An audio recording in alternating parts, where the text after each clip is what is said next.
E hoje nós estamos aqui com o Renan Santos, que é fundador do Movimento Brasil Livre e presidente do Partido Missão. Primeiro, você está liderando, você é o frente aí da criação de um partido, né? E aí depois a gente vai falar um pouquinho sobre isso também, mas acho que aproveitando esse contexto e ensejando o assunto, os partidos que a gente tem hoje, ou os movimentos políticos que a gente tem hoje, eles geralmente são encabeçados ou direcionados não necessariamente para público jovem. Talvez porque os caciques da política sejam pessoas mais velhas, e você comentou lá no Flow que você está encabeçando um movimento que é explicitamente geracional, e você deixou no Flow, pelo menos quando eu assisti, claro que você não está mirando nas pessoas mais velhas, você está mirando na juventude. Qual que é a tese por trás disso? De maneira clara, não só no Brasil, mas no Ocidente inteiro, existe um conflito geracional. As pessoas estão vivendo mais, naturalmente, e quanto mais as pessoas vivem, mais elas tendem a acumular não só capital, mas posições de poder. O cara pode estar no conselho de uma empresa, continuar presidente da própria empresa, ele pode ser presidente de um determinado partido político, ou senador para um determinado estado, representante para um determinado sindicato, ou seja, as posições de poder permanecem sendo ocupadas por essas pessoas, e conforme elas vivem mais e não passam o bastão para gerações mais novas, você fica com um problema em que as gerações mais novas elas acumulam o trabalho, mas elas não conseguem sentir a recompensa de ocupar as posições decisórias que alterem, vamos dizer, o curso da história de acordo com a perspectiva e visão de mundo delas. Então, a gente vê, por exemplo, até hoje a geração Boomer, que é uma geração que nasceu até o ano de 1964, 65, ocupando, vamos dizer, aqui no Brasil em especial, que o Brasil é um país extremamente conservador nas trocas geracionais, a gente vê, por exemplo, sei lá, o Caetano Veloso e o Chico Buarque continuando sendo as grandes referências artísticas do Brasil. Os presidentes de grandes partidos ou grandes figuras que decidem o jogo no Brasil. Um exemplo clássico, a gente pode botar, do Zé Dirceu no PT ao próprio Lula, que é presidente da República, ao Michel Temer, são todas figuras dessa geração. Você vai pegar ainda gente em conselho de empresa que pensa com essa lógica. Então, esse problema geracional, que ele ficou muito agravado, naturalmente, com o crescimento, vamos dizer, da adoração da expectativa de vida das pessoas, ele gera um conflito. E como o mundo ele se move mais rápido por conta da tecnologia, por conta de novos processos em que as coisas se alteram, as gerações mais novas, elas se tornam vítimas do processo, ou melhor, para ser mais preciso, reféns de um processo, só que elas não têm agência para alterar o processo em si. Então, essa demanda por espaços de poder, ela precisa ser transformada em ação. Porque senão ela vira frustração pura e simples. Se ela não vira ação, ela vira frustração. E a frustração já se deu em muitos termos. Quando a gente enxerga, por exemplo, homens jovens irritados, você tem a ideia do movimento Red Pill, o movimento Incel. Eles podem ter até alguns pontos, mas em grande parte tudo aquilo é construído na base da frustração. Mesmo a mulher jovem solteira, quando ela se radicaliza, ela está na Europa agora defendendo a agenda pró-Palestina, em grande medida ela também tem essa frustração por não estar se realizando. Então, a ideia de permitir certas gerações se realizarem é a premissa, ou uma das premissas fundantes do Partido Missão, que olha, as ideias, né, e os sonhos da geração Boomer, e aqui no Brasil os sonhos da geração Boomer são muito problemáticos, porque é uma geração que viveu o período da ditadura. Portanto, a dicotomia entre ditadura militar versus guerrilheiros que supostamente sonham com democracia, essa dicotomia está presente até agora. Ela foi presente nas eleições do PT, ela esteve presente na eleição do Bolsonaro, como uma resposta dialética a isso. Está presente agora, por exemplo, na volta do Lula. Né? Exato. Tanto a galera que foi para os quartéis para pedir uma intervenção militar inspirada em 64, quanto, sei lá, Márcia Tiburi se refugiando na Espanha, imitando basicamente, larpando de Caetano Veloso, Jorge Amado. Pedindo, exato, eu tô fugindo da ditadura, tudo isso é baseado numa sensibilidade que foi construída por essa geração. E, naturalmente, isso é ridículo, né? O mundo está encaminhando para inteligência artificial, automações, fim da ordem liberal internacional, e a gente fingindo que tá em, sei lá, em 1975. E os millennials, cara, como é que fica nesse... Beleza, os baby boomers estão hoje na política como os grandes caciques ali, né? Você citou alguns nomes, o Temer, o Lula, etc. E como é que fica os millennials nesse meio tempo? Porque agora a gente tem a geração Z. Imagino que vocês estejam mirando mais nos millennials pro final, antes de 94 ali, antes de 95 e pra cima já estão pegando o início da Z. Existe um foco explícito ou vocês colocam todo mundo no mesmo balaio como o alvo do partido? Wesley, essa é uma discussão deliciosa. É muito boa porque eu participei de algumas discussões dessas boa parte da militância nossa é da geração Z, e o espírito do tempo do que está acontecendo conosco é um espírito do tempo da geração Z. A geração Z é uma geração desesperada por dar significado no mundo, e ter significado e ter participação no mundo ao redor dele. Ou seja, a geração Z, ela quer solidez, especialmente o homem da geração Z, mas o próprio radicalismo da mulher da geração Z vai nessa linha também. O millennial, por seu turno, foi uma geração que acreditou que o pacto que os boomers criaram era legal demais, e que ele tinha que dar andamento nesse pacto. Acho que o grande momento político dos millennials foi tanto a eleição do Obama nos Estados Unidos, quanto as revoltas coloridas que aconteceram nos anos subsequentes, do Occupy Wall Street, que foi até a Primavera Árabe, até 2013 no Brasil. E aí foi um sonho millennial em que eles tentavam fazer uma espécie de um revival do que aconteceu nos anos 60, nos anos 70. Novamente porque o millennial, ele talvez se achasse um sucessor desse processo gerado pelos boomers. E o que aconteceu? Nada na prática, né? Foram revoluções meio falidas, foi tudo basicamente uma espécie de uma fingição estética, e é uma geração que está muito machucada, porque ela é uma geração que se sente traída. Não só porque fez faculdade e acabou não tendo as recompensas materiais, vamos dizer, dos estudos e dos sonhos que foram oferecidos para ela. Fala, meus queridos, aqui quem fala é o Alan do canal Inevitável Cortes, e no meu segundo mês postando cortes aqui no YouTube de figuras do Partido Missão e do MBL, eu faturei cerca de 25 mil reais, ou um pouquinho mais de 4 mil dólares. E se você tem interesse em estar criando o seu próprio canal de cortes, eu preparei um treinamento 100% focado, mostrando o passo a passo para você estar conseguindo fazer seus cortes de figuras do Partido Missão e do MBL. Para acessar o treinamento é só clicar no primeiro link da descrição ou ler o QR Code que está aparecendo aqui no meio da tela agora. Ela, até no sentido de que, politicamente falando, os sonhos que, em tese, a geração dela entregaria eram tudo farsa, né? Aquilo tudo se dissolveu no ar. Então, o millennial que está desiludido, ele é um parceiro dessa causa. E esse é um cara que está, vamos dizer, sendo alvo de captura. Quando a gente viu, por exemplo, ano passado, na eleição municipal de São Paulo, o Pablo Marçal vindo com um discurso de prosperidade, ele estava falando basicamente para o millennial que não estava conseguindo construir patrimônio na vida. Sei lá, o cara fez administração ou relações internacionais na faculdade e estava trabalhando como Uber. O Marçal falava, olha, isso deu errado porque você estava com o mindset errado, tá? Se você tiver um mindset vencedor, isso vai se corrigir. Isso era voltado basicamente para essa geração. Então, o drama da geração millennial, ele precisa ser ressignificado. E quando é ressignificado e vira chave, é uma geração aliada no processo, porque é uma geração frustrada. É interessante porque quando a gente olha pelo meu lado daqui, o lado da psicologia, do comportamento, a geração, especialmente a Z, a gente hoje tem dados bem razoáveis apontando que é uma geração problemática em termos de saúde mental. Eles saem menos, eles se engajam menos, eles tiram menos carteira de motorista, eles bebem menos. Algumas coisas, se você pescar sozinha, como por exemplo o menor uso de álcool, o menor número de acidente de carro, você acha que até é positivo, mas depois você descobre que eles bebem menos porque eles não saem, não interagem mais, e eles não se acidentam de carro porque eles não tiram carteira, porque eles não querem se expor à frustração.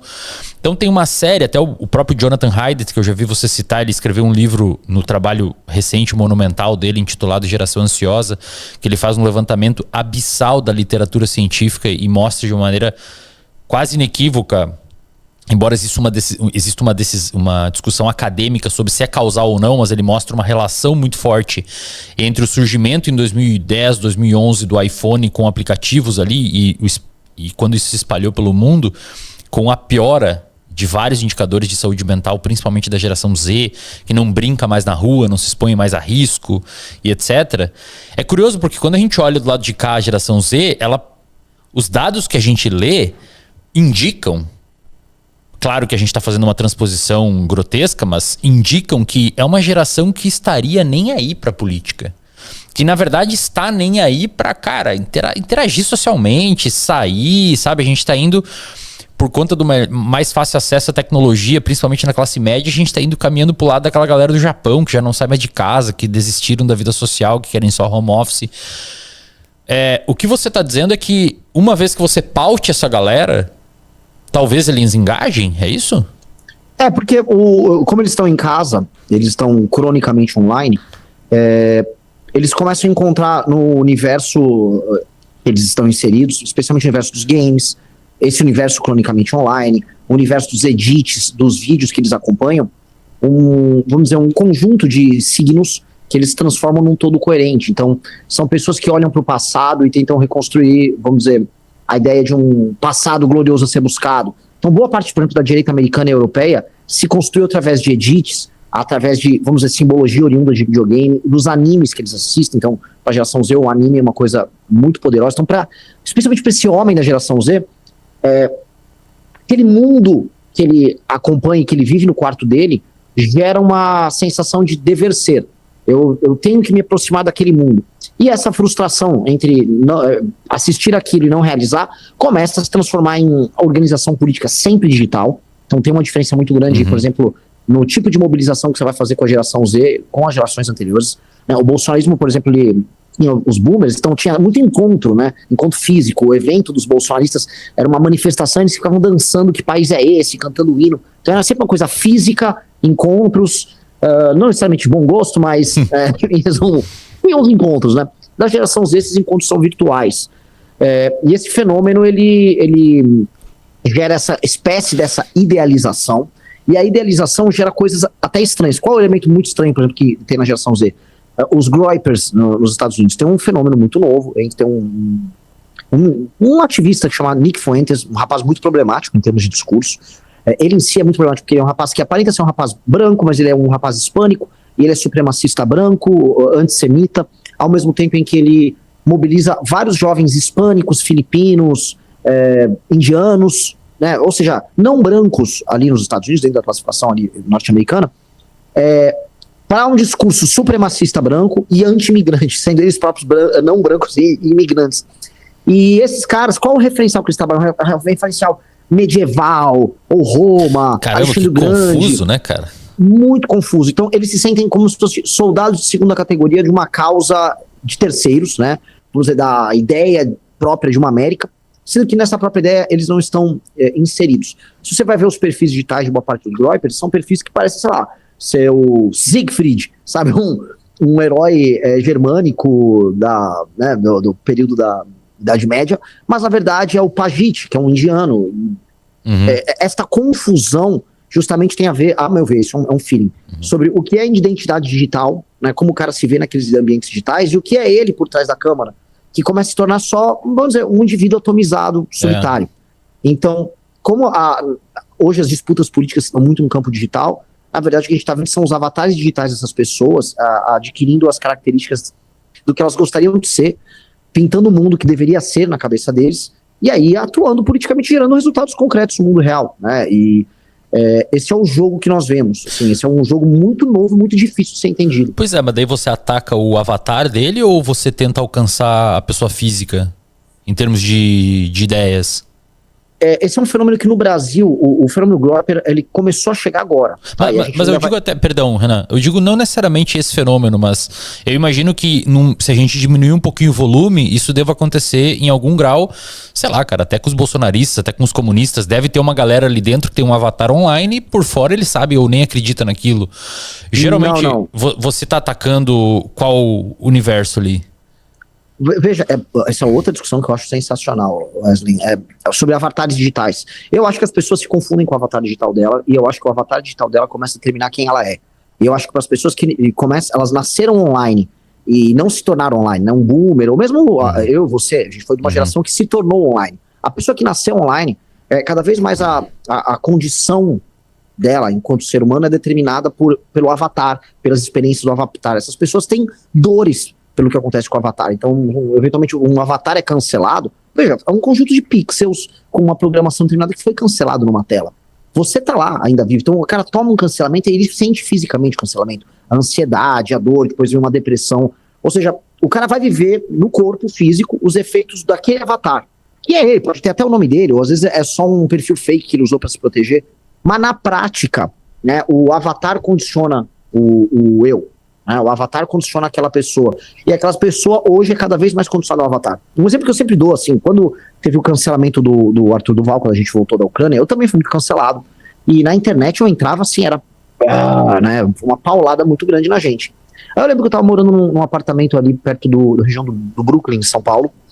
E aí eu falei, bom, vou na padaria, dane-se. Aí eu desci, tava sol, eu andei no meio da rua, os carros estavam passando, as velhinhas me cruzavam no meio da rua. O mundo tava igual. O cachorro, o mundo tava... dane-se pra mim, o mundo tava andando. E mesmo o negócio, o de vocês foi repercussão nacional, né, cara? Não foi num grupo específico, numa né? Sim. E ali eu falei, gente, eu tô numa discussão de Xeus e bits e dane-se, cara. Eu não posso me deixar me afetar por isso, mas é muito difícil. E cada vez mais para as pessoas, se as pessoas estão abdicando dos encontros físicos e da vivência de mundo concreta, elas vão achar realmente que elas são aqueles perfis. Isso é bem problemático. Você comentou que tem toda essa briga geracional, né, atualmente na política, e vocês estão partindo do pressuposto que essa briga geracional ela vai ser o pano de fundo do sucesso das próximas eleições e onde vocês estão mirando, etc. Bom, ao mesmo tempo, você falou que as pessoas estão envelhecendo muito no Brasil. Então, podemos concluir que as pessoas... o público mais velho, que é aquele público que, em teoria, vocês não estão querendo atacar, eles ainda são um público importante em termos eleitorais. O que do lado de cá me parece um pouco contraditório, mas eu vou adicionar ainda uma outra provocação. Considerando também, e foi uma fala que você disse aqui dentro do episódio, que muitos governistas e muitos parlamentares que a gente tem hoje são eleitos por compra indireta de voto, eu poderia dizer, que vai lá, constrói uma praça, constrói um portal numa cidade específica lá do interior e ganha uma grana gigantesca. E além de desviar uma boa parte desse dinheiro ainda, vai lá e bate foto com o prefeito e o prefeito fala, tem que votar nesse galo aqui, que é ele que é o bom. Que é, de certa forma, uma compra de voto, né? Porque aquele portal não faz nada na cidade, enquanto os caras não têm esgoto. Como é que vocês vão conseguir fazer resolver esses dois gargalos? O primeiro gargalo de a galera mais velha ser importante eleitoralmente e o segundo gargalo do pessoal ter muito reduto eleitoral, muita emenda parlamentar e continuar se elegendo sem precisar botar a cara ou ter opinião. Eslen, vou entregar aqui uma parte da estratégia mesmo. É que eu já tornei público alguns eventos internos, então não há nenhuma novidade. Tem um livro muito bom, ele foi escrito pelo Blake Masters, mas é um livro sobre o Peter Thiel. O Peter Thiel, para mim, hoje talvez o homem mais influente do mundo. Eu cheguei a botar outras pessoas nessa posição. O homem mais influente do mundo é o Peter Thiel pelo pacote de realizações que ele tem e pela cabeça dele. Ele é um intelectual, ele é um empresário, ele atua também na área política, ele também atua na área militar, ele está inserido no que importa e nas discussões que importam, e ele está fazendo a cabeça das pessoas hoje mais inteligentes e influentes nos Estados Unidos. E o Peter Thiel, ele pensa em termos empresariais da seguinte maneira: você tem que, ele diz que competição é para perdedores, né? Competition is for losers, e o capitalismo não é sobre competição como a gente imagina, mas na prática o capitalismo bom de verdade é sobre o estabelecimento de monopólios. Não monopólios forçados, tipo, só a Petrobras pode vender gasolina aqui, mas um monopólio que ele é gerado através da competência. Por exemplo, o Google gerou um monopólio e ninguém está triste com isso, porque o Google atende plenamente com uma tecnologia proprietária que é impossível de ser replicada, ou quase impossível de ser replicada pelos adversários dele, e, portanto, ele estabelece margens acima da média. Então você tem, sei lá, empresas aéreas com grandes faturamentos, mas a margem é minúscula, você tem competição entre elas entregam basicamente o mesmo serviço. Enquanto o Google inventou um mercado, inventou um conceito, inventou um serviço, ele inventa um preço e inventa uma margem. E essa é a beleza dele, né? Porque isso tem a ver com o capitalismo fazer as coisas avançarem, e não apenas pegar um setor estagnado e fazer as pessoas competirem reduzindo as próprias margens. Pois bem, ele disse que uma empresa pequena para crescer, ela tem que estabelecer um monopólio nisso tudo. Estabeleça um monopólio. Então, é muito melhor ser um monopólio de um setor pequeno do que um grande competidor de um setor grande. E ele vai listando inúmeros exemplos, né, nesse campo, e era basicamente o que a gente fazia de maneira intuitiva. Falei, eu preciso ser o rei das gerações mais novas e não ficar tentando ser um vassalo das gerações mais velhas. Por que adianta eu vou ser o 39º político competindo por atenção do eleitor boomer falando que eu amo o Bolsonaro? Não, eu amo o Bolsonaro de verde e amarelo e você, eu de azul e branco.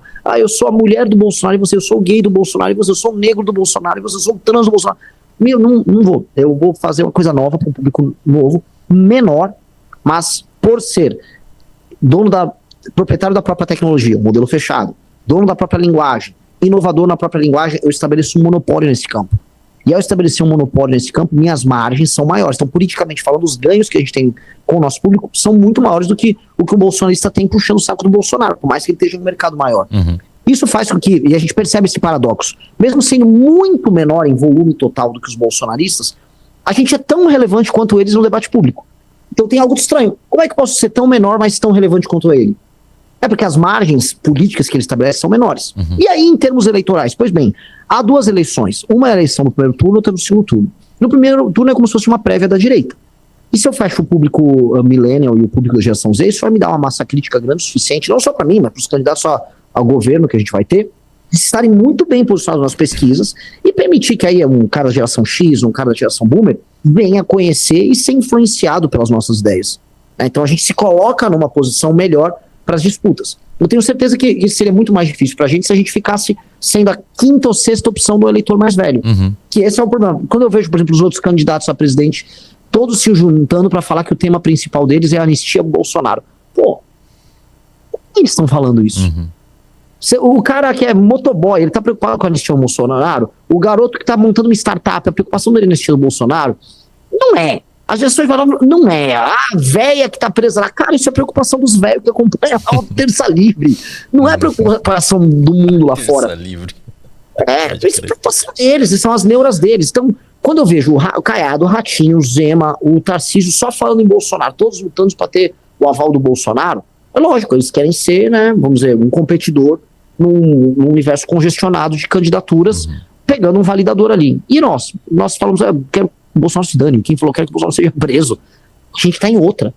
E essa liberdade é a margem alta. Essa liberdade de ação é a margem alta que a gente tem. E os nossos concorrentes não entenderam isso. Interessante, cara, porque até historicamente, se você for olhar, primeiro que há dados mostrando que pequenos grupos muito bem, quando você representa muito bem um grupo pequeno, você tem de ter um poder maior.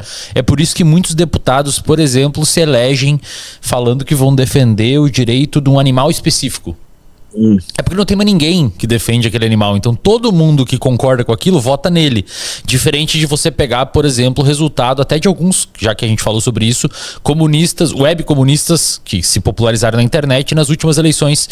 Eles eram muito grandes, mas como eram vários, diluiu muito o voto e não elegeu ninguém.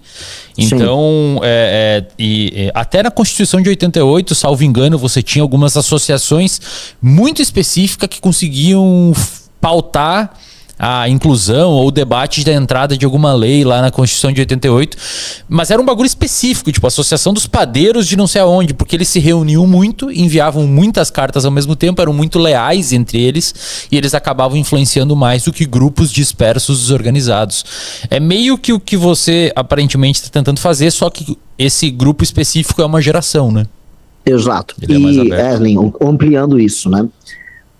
O que nos leva a crer que, em geral, não apenas a energia do nicho ela é proporcionalmente mais forte do que a energia da multidão, mas a energia, em geral, tá, é um padrão. Um grupo de homens jovens resolutos, leais entre si, trabalhando juntos, mas em geral um grupo de homens tende a ser altamente efetivo e quase todas as grandes conquistas da humanidade foram feitas nesse método. Né? Então a gente vai pegar, por exemplo, a expansão linguística dos povos indo-europeus. Já foi, vamos dizer, registrado arqueologicamente, né? Eram grupos de homens jovens que invadiam outras tribos. O conceito do Mannerbund que tinha, do Córios, o exército do Alexandre quando ele organiza as invasões aos persas. Era um grupo de homens muito jovens. O Alexandre tinha 20 e poucos aninhos, os outros generais também com 20 e poucos anos, todos eles com uma fórmula, vamos dizer, de trabalho muito mais avançada do que a comparação com os exércitos que eles enfrentavam, exércitos menores. E eles conquistaram o mundo conhecido. Startups, grandes empresas, esporte, em geral, esses pequenos núcleos criativos também são muito importantes. Então, eles geram o próprio nicho e, de repente, de um nicho surgiu, explode tudo. Exato. Quem na antiguidade imaginaria que um povinho aleatório como os macedônicos conquistariam o mundo conhecido? Do Egito à Índia, os caras conquistaram tudo. Quem é a Macedônia na fila do pão? Um grupo muito pequeno de pessoas.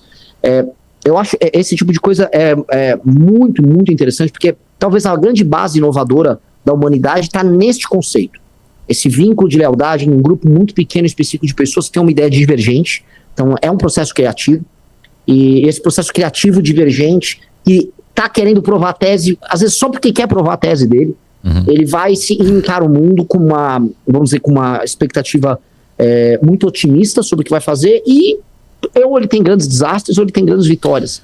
Eu acredito muito nisso enquanto tese. Cara, deixa eu te contar o que aconteceu comigo, talvez você não saiba, que tá de certa forma linkado e costurado com isso.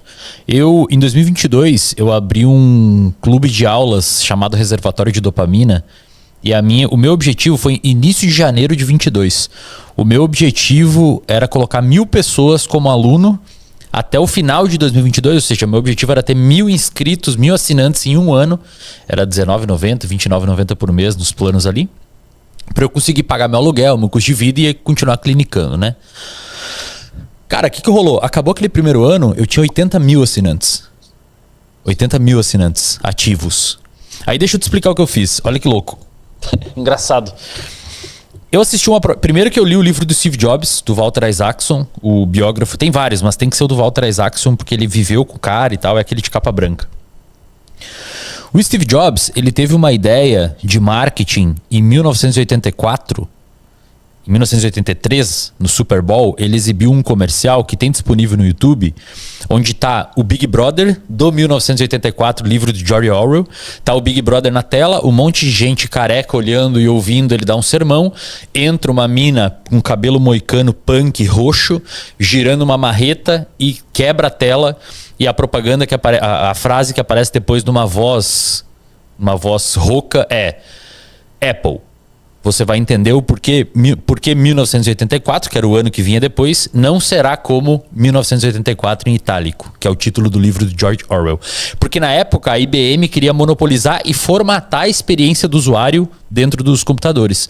E o Steve Jobs falou, a gente não vai ter um grande irmão que é a IBM mandando e pautando como vão ser os computadores. A Apple vai mostrar e vai quebrar isso, vai quebrar essa lógica, vai quebrar essa cultura da IBM. E a gente vai mostrar um produto muito mais sexy, para começar com o nome Apple, né? Que hoje faz sentido, mas a época era um bagulho muito disruptivo, uma maçã mordida e tal. E aí ele falou, vocês vão entender por que 1984 não vai ser como 1984. O Steve Jobs explicou depois pro escritor lá, pro Walter Isaacson, que ele tinha uma ideia de capturar no universo cultural da Califórnia da época aquela galera mais hippie que era a contracultura. Existia uma cultura estabelecida e falou, não, eu quero falar com eles. Eles são o meu público. O que eu fiz no meu grupo de aulas? No Reservatório de Dopamina. Quando eu vi isso, cara... Porque o que eu ensino lá? Eu ensino a pessoa a dormir bem, ter qualidade de sono, treinar, ler, gostar de estudar, investir seu dinheiro, empreender, ser uma pessoa respeitosa, ser uma pessoa que ama o conhecimento. A minha grande tese é que o conhecimento é uma das... talvez pontes mais certas que vai te tirar de um lugar merda para levar para um lugar melhor, e nada além do conhecimento vai fazer isso para você, pelo menos não de uma forma que te traga recompensa e autoestima e autoeficácia, né? E satisfação, diferente de uma herança ou qualquer outra coisa. Eu falei assim, e eu acho que tem uma galera hoje, lá em 2022, né, eu acho que tem uma galera hoje que existe a cultura do jovem brasileiro hoje que é sair, beber até de madrugada, voltar todo zoado, sei lá, sabe, ser solteiro, avacalhar, usar droga, não estudar e zoar quem gosta de curtir, quem gosta de estudar e quem gosta de levar uma vida mais séria, assim, no sentido de trabalhar, etc. Eu fundei o meu programa em cima da tese do Steve Jobs, só que eu fiz um movimento contra o movimento. Eu fiz mais ou menos o que ele fez pegando os hippies, só que eu queria pegar essa molecada de internet que não era representada por, não diria um líder, mas uma figura ali que fala, cara, eu quero ser igual esse cara.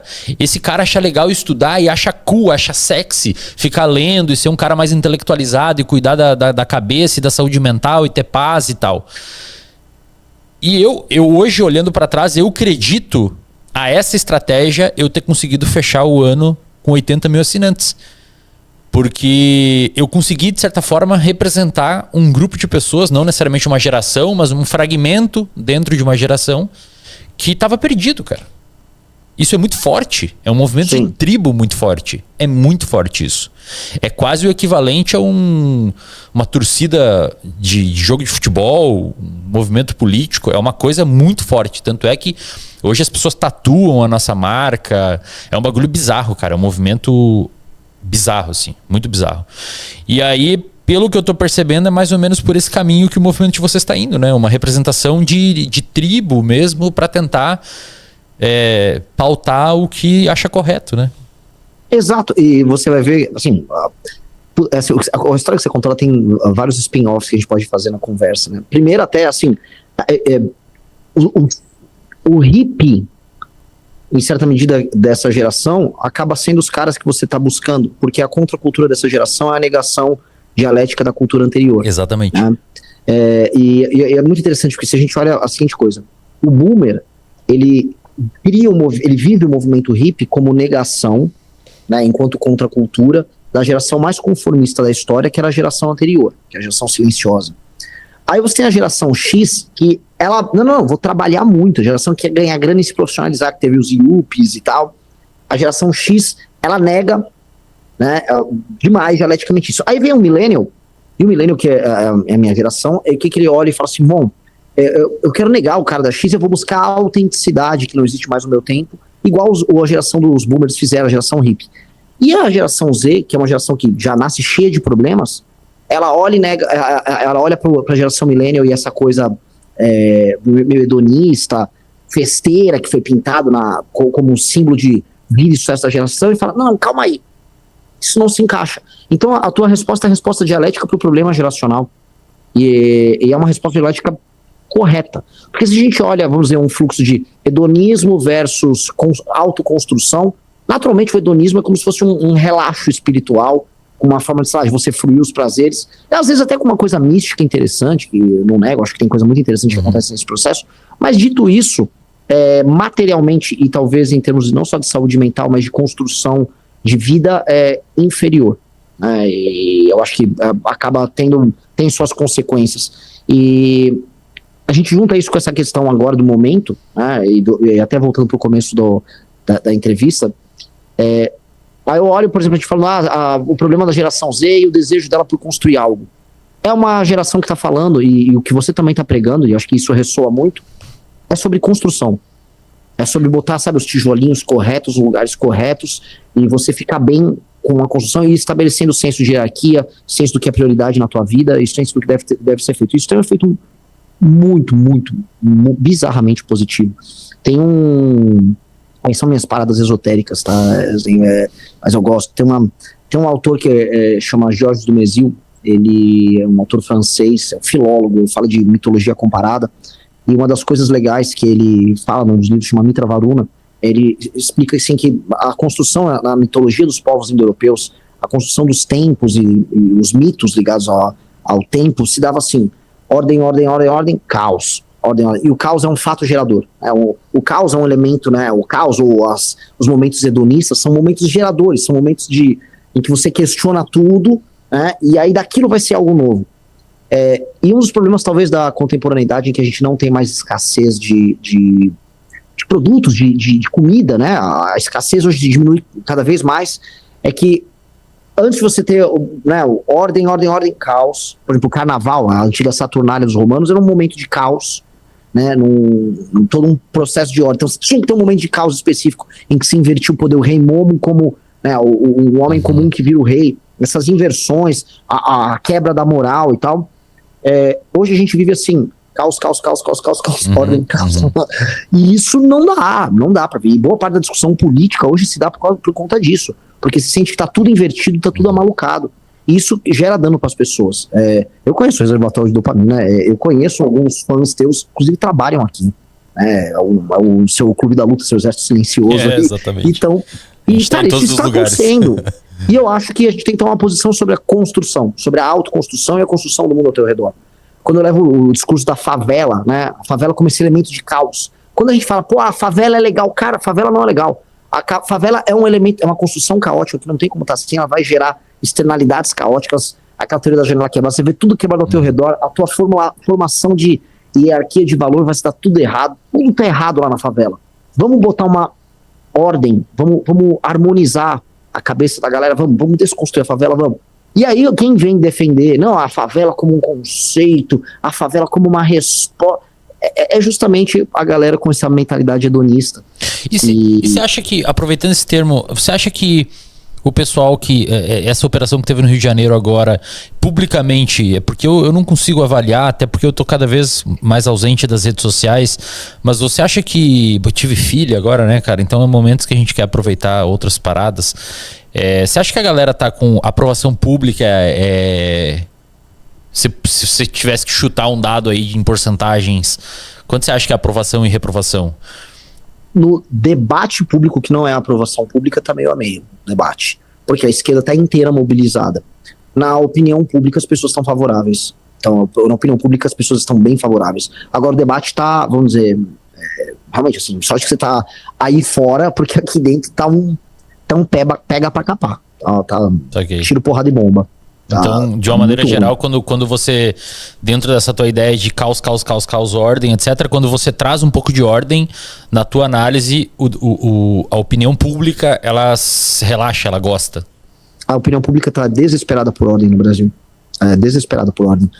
E mesmo as pessoas que às vezes elas não expressam ordem na vida delas, elas querem alguém que as ordene.